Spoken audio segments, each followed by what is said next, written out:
میں یہ عرض کروں کہ اگرچہ ہمارا ڈومین یہ نہیں ہے کہ انڈیا اور پاکستان بات کرے اور اس میں کیسے کیسے وہ معاملات اٹھائیں گے، لیکن جہاں تک ہم اس ملک کے رہنے والے، اس ملک کے باشندے اور جموں کشمیر کے باشندے ہیں، اس حیثیت سے میں یہ عرض ضرور کروں گا کہ دونوں ملکوں میں امن قائم ہونا، بھائی چارہ قائم ہونا، دوستی قائم ہونا بہت ضروری ہے، کیونکہ جو حالات پیدا ہوتے ہیں ان دونوں ممالک میں دوریوں کے، ان سے سب سے پہلے جو شکار ہوتا ہے وہ کشمیری ہوتا ہے، جموں کشمیر کا باشندہ ہوتا ہے۔ تو اگر پاکستان اور ہندوستان ان معاملات پہ بات کریں جن معاملات پہ ان کے اختلافات ہیں، اس میں کشمیر کا مسئلہ بھی ہے، اس میں انڈس واٹر ٹریٹی بھی ہے، اس میں بہت سارے ان کے معاملات ہیں، تو اپنی لیول پر دونوں ممالک دونوں ایریاز میں امن قائم کرنے کے لیے جو بھی بات چیت کریں، مثبت بات چیت کریں، اور یہ جو جنگی ماحول پیدا ہو رہا ہے، ایک دوسرے پہ شک شبہات کے معاملات ہو رہے ہیں، اور دوسری باتیں یہ جو وہاں کبھی ٹیررسٹ واقعات ہوتے ہیں، کبھی یہاں ٹیررسٹ واقعات ہوتے ہیں، تو الزامات سرکاروں پہ لگتے ہیں، ملکوں پہ لگتے ہیں، یہ کوئی اچھی بات نہیں ہے۔ اس لیے سب سے اچھی بات ہے کہ اگر یہ آپس میں بات کرتے ہیں تو ہم اس کا ویلکم کرتے ہیں، خوش آمدید کرتے ہیں کہ بات چیت ہونی چاہیے، تاکہ دونوں ممالک کے عوام آرام سے رہیں، اتحاد سے رہیں، بھائی چارے سے رہیں، امن شانتی سے رہیں اور اپنی زندگی ہنستے ہنستے گزاریں۔ تو ابھی تک 2 سال میں انہوں نے کچھ نہیں کیا، تو آگے اس کی زیادہ امید نہیں کی جا سکتی ہے۔ دیکھیے، اس قوم کو، جموں کشمیر کے عوام کو برباد کرنے میں ان کی حکومتوں کا وقتاً فوقتاً زیادہ ہاتھ رہا ہے۔ حال ہی کی بات چلیے، میں فی الحال ایک مثال جو اس وقت چل رہا ہے، آؤٹ سورسز کی بات چل رہی ہے، تو یہ بھی یہاں کے پڑھے لکھے نوجوانوں کے ساتھ، نوجوان لڑکوں اور لڑکیوں کے ساتھ ایک استحصال ہے، ایک زیادتی ہے، اور ان کو ہمیشہ کے لیے ان کے مستقبل سے کھلواڑ ہے۔ اور اسی طرح جب پرانے وقت میں انہی کی گورنمنٹ تھی تو پرانی پینشن سکیم انہی لوگوں نے ختم کر لی۔ 65,000 ڈیلی ویجر اور عارضی ملازموں کا مسئلہ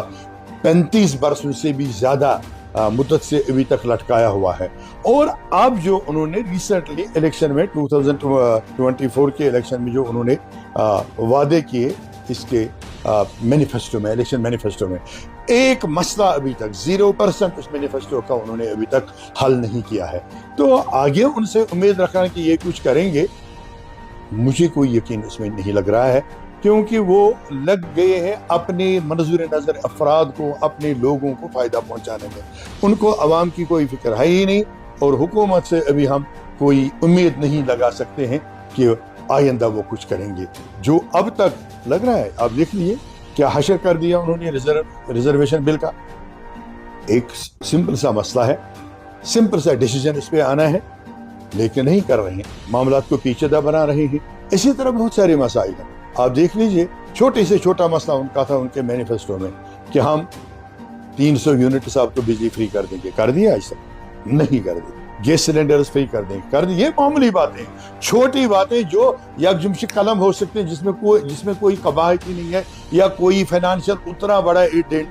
ڈھونڈنے کی ضرورت نہیں۔ ایک طرف سے ہماری چیف منسٹر صاحب اعلان کر رہے ہیں کہ میں مرکزی سرکار کا شکر گزار ہوں، انہوں نے اتنے فنڈز واگزار کر دیں جتنے پہلے کبھی نہیں کرتے تھے۔ دوسری طرف سے اب ڈیولپمنٹ ہے، بے روزگاری کتنی بڑھ رہی ہے وہ دیکھ لیجئے، ہارٹیکلچر سیکٹر کا کیا حال ہے، ٹورزم سیکٹر کا حال دیکھ لیجئے، ہیلتھ سیکٹر کا حال دیکھ لیجئے، ایجوکیشن سیکٹر کا حال دیکھ لیجئے۔ جس بھی چیز میں آپ دیکھیں گے وہاں ابھی تک لوگ پریشان ہیں، لوگوں کے لیے کوئی جو ان کو زخم لگے تھے ان کے لیے کوئی مرہم نہیں کی جا رہی ہے، اور لوگ بالکل عرض کروں کہ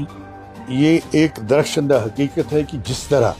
نیشنل کانفرنس نے 47 سے لے کر آج تک مختلف وعدے کیے اور لوگوں کو گمراہ کرنے میں آگے رہے، یہ قدم بھی اسی سلسلے کی ایک کڑی ہے۔ اب آپ بتائیں گے کیوں؟ دیکھیے، میں عرض کر رہا ہوں کہ